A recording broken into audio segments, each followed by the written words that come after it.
Шамшы Қалдаяқов мектепті бітірген соң Сарыағаштағы мал дәрігерлік техникумында білім алады. Оқуын бітіріп, 20 жасында Ақтөбеде 8 ай еңбек етеді. 1951-1954 жылдары Қиыр Шығыста әскери борышын атқарады.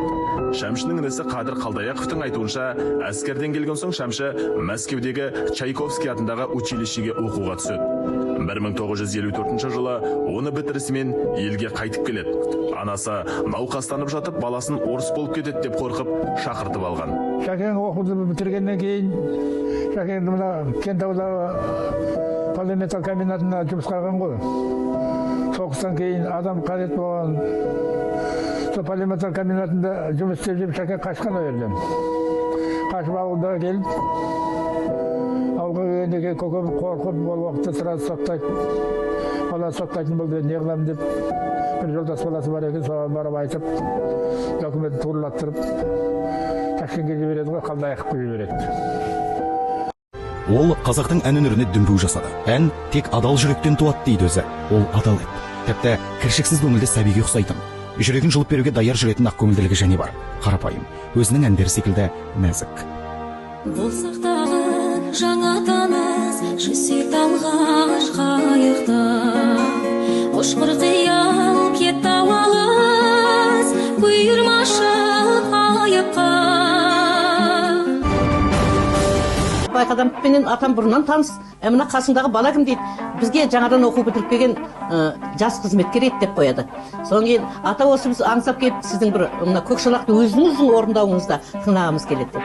Сонда атам домбыраны алып, дастархан жайылып, мамам жүгіріп жүр. Содан домбыраны алып, көкшалақты орындаған кезде Нұрғиса тыңлап отырып, көкшалақ аяқталғанша шыдаймадым дейді ғой.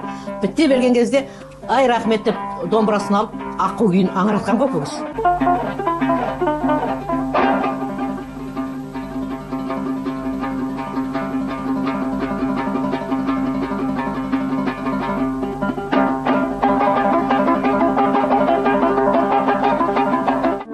Қазақ киносының маржанына айналған Қыз жібек көркем фильмінің сапалы музыкалық әрленуіне тікелей Нұрғиса Тілендиев жетекшілік жасады.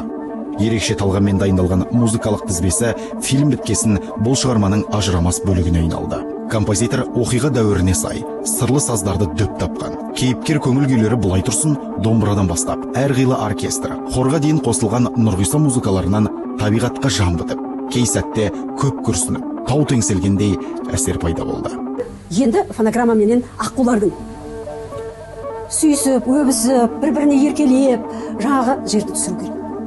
Бұлар түсіруге кіріскенде, оны водолазбен де тартты.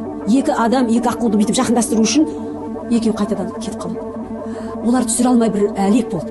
Сол уақытта Нұрағаң айтты Сұлтан ағаға: "Сұлтан, біз бүйтейікші, осы ешқандай водолаздың керегі жоқ, екі аққуды көлге жібер, музыканы қатты қып қояйық. Соны бір байқайықшы" деді. Бұл әрине бірнеше сағатта келе қойған жоқ. 2-3 сағат болғанда ғана барып, аққу бір-бірін аймалап, өбісіп, біріне бір еркелеп, сүйісіп, сондай қимыл жасағанда біз қайран